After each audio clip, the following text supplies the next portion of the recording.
What I So find really interesting about the Fat Pizza movie is that the TV show. One of the things that I loved about it is that it had really had an electricity to it, a really energy. It's in the editing, it's in the camera angles. David Rudd, who you've worked with forever, so he's the editor of a lot of your stuff. yeah, He but the editing that he's you're the only person that's ever given him a nod. So good on you, man. We have been working well, together, and we're still working together. yeah, he's been doing all your stuff like up to this day, and he did the movie as well. And that energy and stuff, it's one thing where you do it in a 20-minute show, right? But when you have a 90-minute feature, how do you and David go about making sure that you can have that energy and that electricity kind of sustain itself through a feature film? And make sure that there isn't any type of lags in it. Because what I found, having recently watched Fat Pizza again, is that the energy and electricity is consistent throughout the whole film. There's no lagging to it. And I think that's a real kind of special thing to pull off there.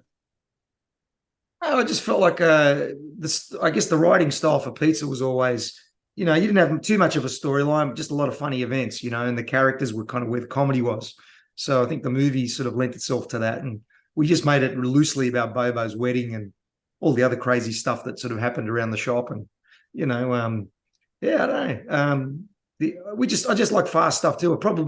I get bored with a lot of dialogue, so I like to get to Mhm. action more quickly than dialogue. And even today, when I cut things, like I've just done a new series for Seven Mate called Darradong Local Council, TV show, not movies, but because it's about politicians and we do the bludgeoning workers and the politicians being corrupt, but the politicians have to talk. That's where all their comedy is. And I struggle in the edit. I'm like, come on, they're talking too much. We've got to get to some visual humor here. So maybe I get bored in the edit. I just like things to be quick, and I don't like I don't know. I've tried a traditional 3-act sort of movie when I made a thing called Dumb Criminals, and I loved the movie. It had a lot of great comedy in it, but I preferred the other writing style where it was more like just lots of funny stuff with a loose kind of connection. I don't know. I think people just want to laugh in a comedy. They don't care about the story really. You don't. Your favorite comedies of all time. You go, wow, it was the best story I ever saw. Like it's just you just remember those 5 funny things that made you laugh so much. And I don't know if you know this, but when you laugh at something or you find something humorous, it triggers the same chemical reaction in your brain as love. So you're Mm. actually experiencing the love chemical when you are laughing at something. So you do get really deep into people when you make them laugh.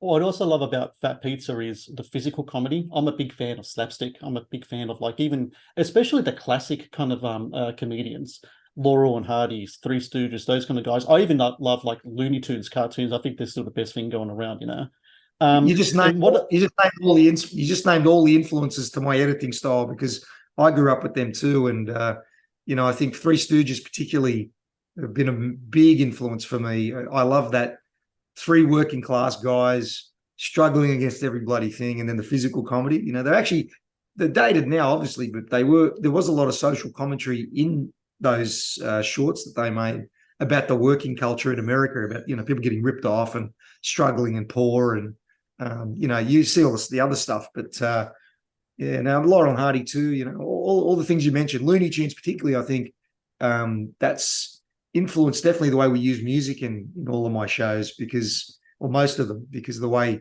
Looney Tunes, every little physical thing had a piece of music to it.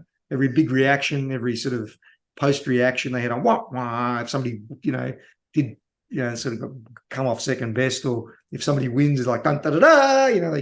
They really accentuate all the emotions with music. So yeah, we had the same influences, obviously.